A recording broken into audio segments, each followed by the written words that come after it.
मेरे सभी किसान भाइयों को नमस्कार। मेरा नाम है नितेश जैन और आप सबका स्वागत करता हूं मैं अनाज के इस ऑफिशियल यूट्यूब चैनल पे। दोस्तों, आज के इस वीडियो में हम आपको जानकारी देंगे बायर कंपनी की वेलम प्राइम दवाई के बारे में। जी हां दोस्तों, वेलम प्राइम दवाई जिसका कि आपने बहुत नाम सुन रखा है और बायर के तो सारे ही उत्पादों का नाम करीब करीब सभी ने सुन ही रखा है, लेकिन क्या खास है इस वीडियो में, आइए जानते हैं। आपको सबसे पहले वेलम प्राइम के बारे में इसकी उपयोगिता बताएंगे कि कौन कौन सी फसलों में आपको वेलम प्राइम को उपयोग में लेना है, इसके टेक्निकल नाम के बारे में जानकारी देंगे दोस्तों, और साथ ही साथ में इसकी डोज यानी कि इसकी कितनी मात्रा आपको लेनी है, कितने लीटर पानी के साथ में मिलाना है और कितने एकड़ फसल में आप इसको कर सकते हैं, इसके साथ अन्य कोई दवाई मिला सकते हैं या नहीं, कौन से मौसम में डालनी है, ये क्या क्या काम करती है, इसकी तमाम महत्वपूर्ण जानकारियां देंगे दोस्तों आपको वीडियो के मध्य में। और वीडियो के अंत में, जैसा कि हम हमेशा बताते हैं कि वेलम प्राइम दवाई हो चाहे कोई सी भी दवाई हो, आपको दवाई करते समय क्या क्या सावधानियां रखनी चाहिए,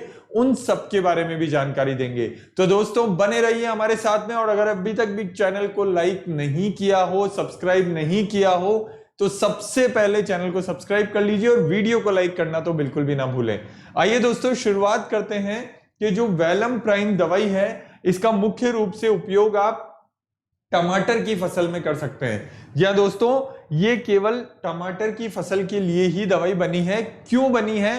क्योंकि इसका टेक्निकल नाम है फ्लुप्राम 400 SC। 34.48% WW फॉर्मुलेशन में इसमें फ्लुप्राम मौजूद है, और ये टमाटर में जितने भी तरह के पेस्ट होते हैं, इंसेक्ट्स होते हैं, या माइल्ड्स होती है, मिलेट्स होती हैं, इन सभी तरह के कीड़ों को, इन सभी ये बहुत अच्छी तरीके से नियंत्रण करता है। और क्या क्या नियंत्रण करता है इसको जानने के लिए पहले इसकी डोज जानना बहुत जरूरी है।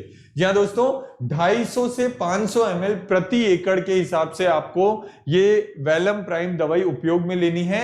आपको ये भी ध्यान रखना है कि अगर आप 250 ml प्रति एकड़ दवाई लेते हैं तो आपको इसका 2 बार स्प्रे करना पड़ सकता है। 500 ml प्रति एकड़ लेते हैं तो एक बार में भी काम हो सकता है, लेकिन ये निश्चिंतता नहीं है कि हमें एक बार दवाई करने से ही काम हो जाएगा, दोबारा करने की जरूरत नहीं पड़ेगी। ऐसा कोई भी हम क्लेम नहीं कर रहे हैं। मौसम की स्थिति को देख के और जो आपकी कीटों की संख्या है, कीटों की उपस्थिति है, उसकी स्थिति को देख के ही ये डिसीजन वहीं पे होता है कि आप ये एक बार में ही काम करेगी या इसके 2 स्प्रे हमको करने पड़ेंगे।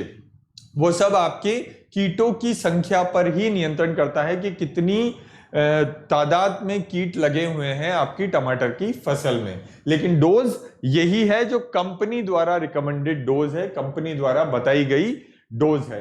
अब हम आगे बढ़ते हैं दोस्तों महत्वपूर्ण बातों पर। ये जड़ गांठ सूत्रकृमि मेलोइडोगाइन गुप्त रोग की रोकथाम के लिए प्रयोग होता है। ये सबसे बड़ा रोग होता है दोस्तों जो टमाटर की फसल में लगता है, जिसको हम जड़ गांठ बोलते हैं। जो जड़ों में गांठें बन जाती है वो, क्योंकि उसमें कौन कौन से कीट आते हैं ये हम आगे बताएंगे आपको। ये प्रमुख हानिकारक नेमाटोड प्रजातियों के खिलाफ मजबूत और लंबे समय तक चलने वाली प्रभावकारिता दिखाता है।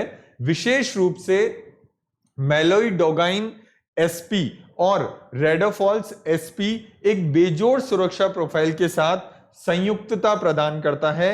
इसका सक्रिय संघटक फ्लुओपिरिम पाइरिडिनिल एथिल बेंजमाइन रासायनिक वर्ग से संबंधित है। इसकी अभूतपूर्व रूप से कम आवेदन दर, बहुत ज्यादा आपको दवाई की मात्रा कम लेनी पड़ती है, और इसकी उच्च आंतरिक गतिविधि के माध्यम से यह प्रभावकारिता से समझौता किए बिना फसल सुरक्षा रासायनिक भार को कम करने में मदद करता है। ये कुछ महत्वपूर्ण बातें हैं, लेकिन इसमें आपको ज्यादा जानकारी के लिए और डिटेल में हम समझाते हैं कि इसकी कम विषाक्तता प्रोफाइल एक नेमाटाइड के लिए क्रांतिकारी है, कम जहरीला है। दूसरे कीटों के लिए जो टमाटर में कीट लगते हैं उन सभी को ये नियंत्रण करता है और पर्यावरण के भी अनुकूल है। मात्रा भी इसकी आपको बहुत कम लेनी है, जिससे कि ये आपकी पैसों की बचत भी करता है। साथ ही साथ में इसमें एमआरएल की विस्तृत श्रृंखला है और विदेशी देशों में आयात सहनशीलता की स्थापना की गई है ताकि उत्पादन की बिक्री को सुविधाजनक बनाया जा सके। जी हाँ दोस्तों, ये 100% इंपोर्टेड प्रोडक्ट है। ये प्रमुख सूत्रक्रमी का तेज, प्रभावी और दीर्घकालिक नियंत्रण करता है तथा ऑपरेटरों और पर्यावरण के लिए एक क्रांतिकारी सुरक्षा प्रोफाइल है। इसका सक्रिय संघटक फ्लोपिरिन नेमाटोड के माइटोकॉन्ड्रिया में माइटोकॉन्ड्रियल श्वसन श्रृंखला के कॉम्प्लेक्स सेकंड को चुनिंदा रूप से रोकता है। और दोस्तों साथ ही साथ में ये पहला नेमेटाइड है जो कॉम्प्लेक्स सेकंड के निषेध के माध्यम से कार्य करता है और इस प्रकार नेमाटोड को नियंत्रित करने के लिए कार्रवाई के एक नए तरीके का प्रतिनिधित्व करता है। जो अमूमन हम दूसरे कीटनाशक इस्तेमाल करते हैं उसमें हमें क्वांटिटी भी ज्यादा लेनी पड़ती है, मतलब दवाई लेनी भी ज्यादा पड़ती है, बार बार छिड़कनी पड़ती है और वो कहीं ना कहीं पर्यावरण को तो नुकसान पहुंचाती है, अपितु टमाटर की फसल में भी उसका इतना अच्छा रिजल्ट नहीं आता। लेकिन ये प्रोडक्ट स्पेशली टमाटर के लिए ही बनाया गया है क्योंकि इसमें इतने सारे गुण हैं। तो आपको और भी ज्यादा जानकारी हम देना चाहेंगे कि इसके प्रयोग के बाद सूत्रक्रमी सुई का आकार ले लेते हैं, मतलब जो कीट है वो सुई जितने हो जाते हैं और गतिहीन हो जाते हैं और बिल्कुल मर जाते हैं, उनमें कोई किसी तरह की एक्टिविटी मौजूद नहीं रह पाती। ये तंत्रिका तंत्र पर प्रभाव करता है और इसी वजह से जैसे ही इसका स्प्रे होता है कीट बिल्कुल उसी टाइम से मरने की शुरुआत में आ जाता है, उसमें किसी तरह की कोई गति ही नहीं बचती है। उपचार के पहले लक्षण आवेदन के लगभग 30 मिनट बाद होते हैं। मेलोइडोगाइन सप्पा या रेफेडॉल सिलिमिस नेमाटोड अधिक धीमी गति से चलना शुरू करते हैं और अंत में 1 से 2 घंटे के बाद पूरी तरह से लकवाग्रस्त हो जाते हैं। तो दोस्तों तात्पर्य यही है कि ये दवाई जैसे ही आप करते हैं अपना काम करना शुरू कर देती है, 1 से 2 घंटे के अंदर अंदर ही सारी जो तमाम तरह के जो कीट टमाटर में लगे होते हैं उन सभी को ये बहुत जबरदस्त तरीके से नियंत्रण करती है और इवन उनमें लकवा लग जाता है। लकवे का मतलब है कि ये दवाई उनके तंत्रिका तंत्र को प्रभावित करती है। वो फल पर होते हुए भी, पौधे पर होते हुए भी, खाने पर होते हुए भी वो खाना नहीं खा पाते हैं क्योंकि उनके सोचने समझने की शक्ति और शरीर पूरी तरीके से लकवाग्रस्त हो जाता है और इसी वजह से उनका मौत का कारण बनता है। अब ये यहाँ पर हमने कुछ कीट और कीट के चित्रण और कीट के चित्रण के साथ साथ उनका नाम बताया है।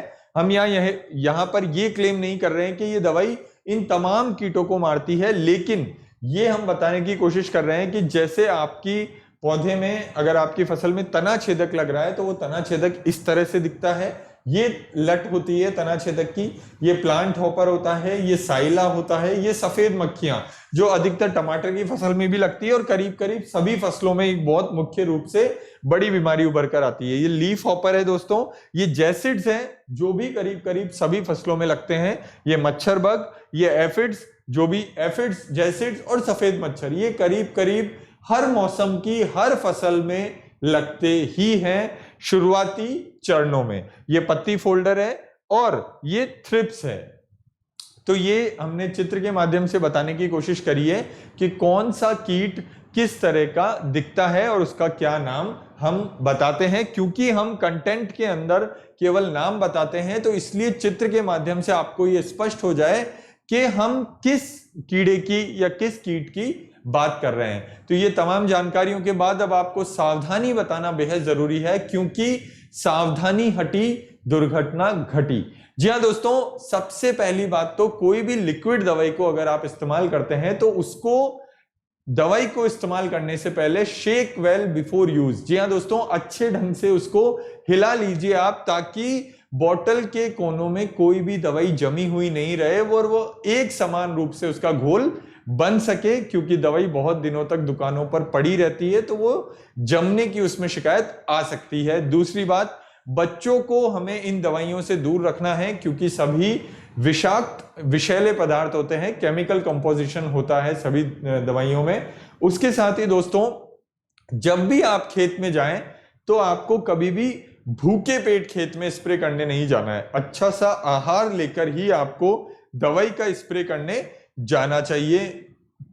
हाथ के दस्ताने, मुंह पे मास्क हमेशा लगा होना चाहिए दोस्तों। और जब भी आप स्प्रे का उपयोग करें तो बेहतर परिणामों के लिए हमेशा नैपसेक स्प्रे पंप और फ्लैट फैन नोजल का ही उपयोग करना है।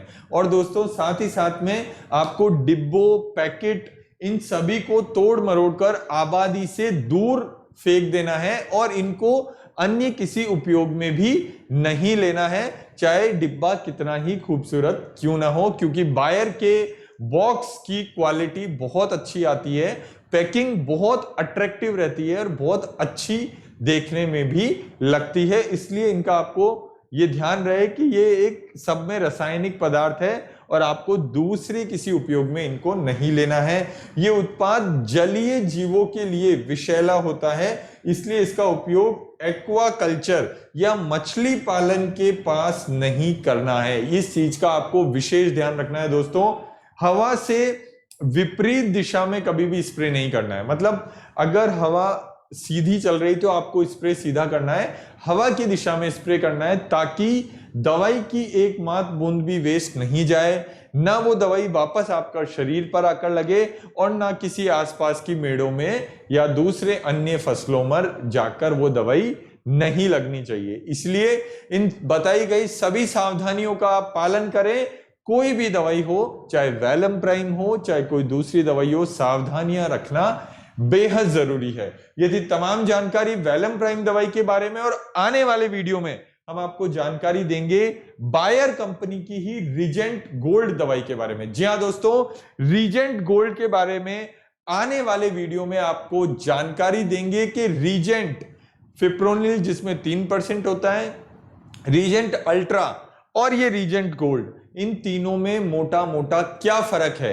तो दोस्तों बने रहिए हमारे साथ में, ऐसे ही प्यार देते रहिए। अगर वीडियो को लाइक नहीं किया है तो सबसे पहले वीडियो को लाइक कर लीजिए, चैनल को सब्सक्राइब करना तो बिल्कुल भी ना भूलें और नोटिफिकेशन का बेल आइकन जरूर दबा लीजिए, ताकि आने वाले वीडियोस की जानकारी आप तक नोटिफिकेशन के माध्यम से पहुंचती रहे और आपका और हमारा साथ ऐसे ही बना रहे।